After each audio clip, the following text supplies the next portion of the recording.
Kita pada paruh terakhir, saudara, dalam The Prime Show hari ini, malam ini. Saya akan menyampaikan tadi ada perbedaan pendapat antara Prof. Gayus dengan Prof. Adrianus, seorang kriminolog dan pakar hukum mantan Hakim Agung. Prof. Gayus mengatakan tidak mungkin ada pelecehan seksual, sementara Prof. Adrianus mengatakan mungkin. Saya mendengar bahwa Anda juga mendapatkan hasil psikologi yang mengatakan bahwa ada kemungkinan Yosua melakukan pelecehan seksual. Benar demikian? Eksklusif. Ya, tetapi itu tidak berarti kemudian lalu saya setuju ya. Ya. Saya punya keyakinan sendiri. Dan ada datanya Anda mengatakan itu. Betul. Nah, meskipun itu juga bisa jadi salah karena amat mungkin. Dunia akademik kan begitu. Oke, baik. Jadi dua hal masih memungkinkan. Dan Prof. Gayus tadi mengatakan ketika ada pelecehan seksual sekalipun tidak akan meringankan hukuman Sambo CS. Hal yang berbeda. Yang bisa meringankan adalah Kalau hukum itu dipandang untuk digunakan hakim itu kepastian hukum, second pasti salah dia. Kemudian ada keadilan bagi semua pihak, korban maupun pelaku. Yang terpenting adalah manfaat.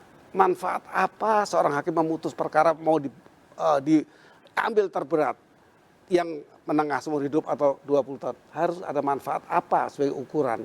Kalau saya lakukan hukuman mati, seorang telah meninggal, tambah lagi pelakunya juga harus dihukum mati, lalu apa yang misalnya manfaatnya apa? Saya berpandangan kalau bisa merubah keadaan ini terjadi karena lembaganya memungkinkan ada celah untuk itu, diperbaiki, yaitu dengan pengakuan terdakwa ini untuk bisa merubah negara menjadi memiliki kepolisian yang baru yang baik, sehingga itu hakim akan mengurangi manfaat itu dengan sangat hormat. Jadi kemungkinan hukuman mati ketika ada manfaat yang besar yang didapatkan. Walaupun FS ini misalnya tidak justice perubahan dari institusi kepolisian misalnya. Betul, karena dibuka. Sebenarnya saya bisa berbuat karena ada celah seperti ini di lembaga itu memungkinkan saya. Sambo CS dihukum mati? Ringan. Dihukum ringan? Ya. Oh, sebaliknya. Tapi ketika membuka dihukum mati maka kemungkinannya? Nggak ada kan, nggak ada keuntungan. Yang korban mati, pelaku juga dihukum mati, kemudian lembaga tetap begitu.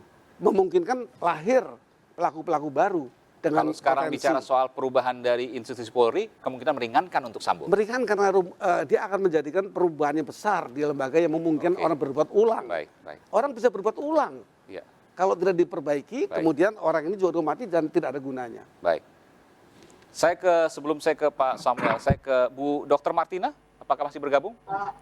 Iya. Bu Dokter, saya tahu bahwa Anda dokter medis ya. Anda juga tentu bicara soal kesehatan dan lain sebagainya, termasuk juga mungkin Anda belajar kesehatan jiwa. Saya ingin bertanya, dari dialog yang kemudian saya lakukan tadi, apa yang bisa Anda simpulkan di sini terkait Yosua?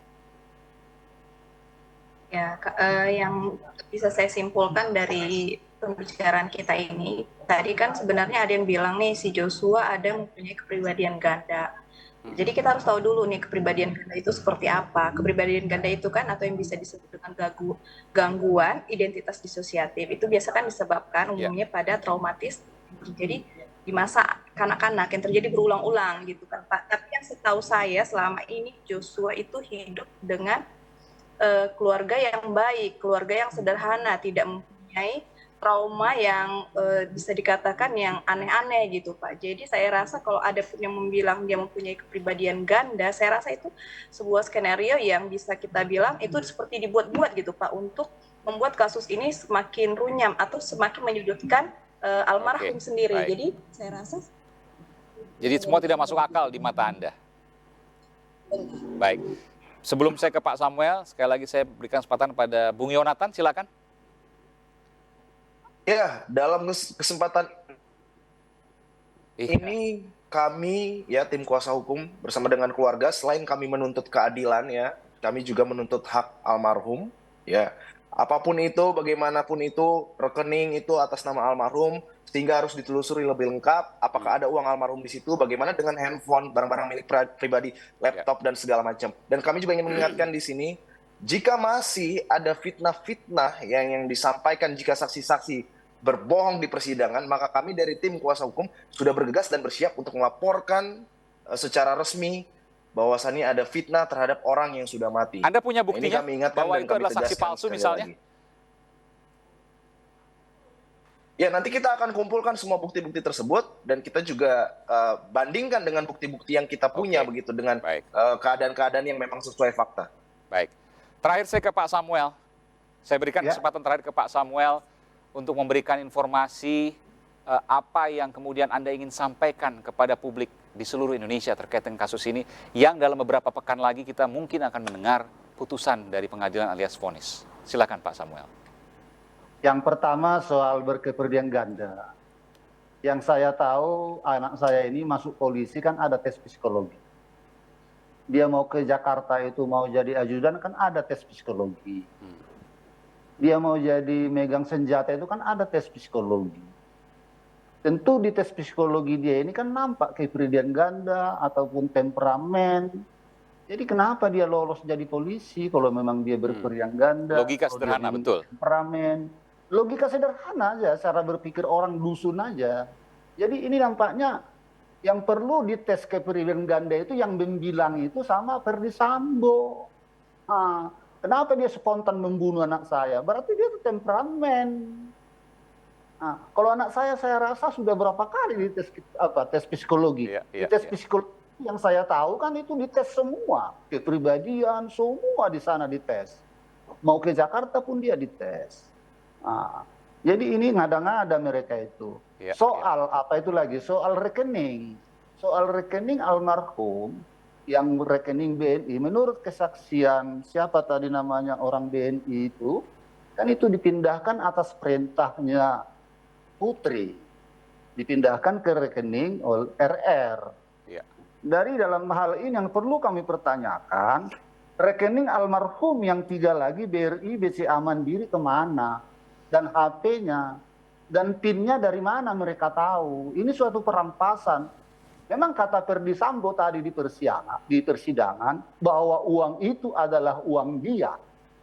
Apa memang begitu peraturan perbankan? Di rekening orang, seandainya saya sama Mas Aiman saya kasih uang di nomor rekening Mas Aiman, saya ambil sendiri uang itu, apa boleh? Jadi ini perlu dipertanyakan. Tapi dalam hal ini kami serahkanlah ke dalam persidangan.